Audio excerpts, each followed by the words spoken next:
Unload insulation cloth. Unload the cloth-guided frame, then install the rope-guided frame.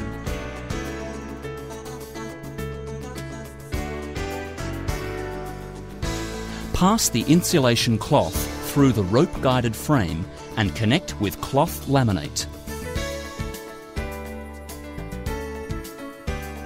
Install the rope tightener onto the work plate. Insert the rope and tighten up the rope.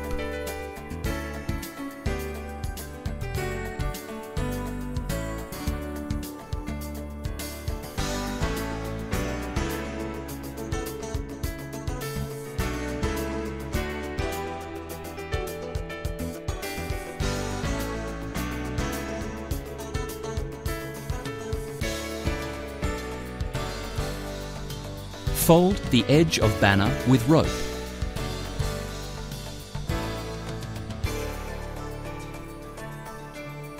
Starting the machine to welder.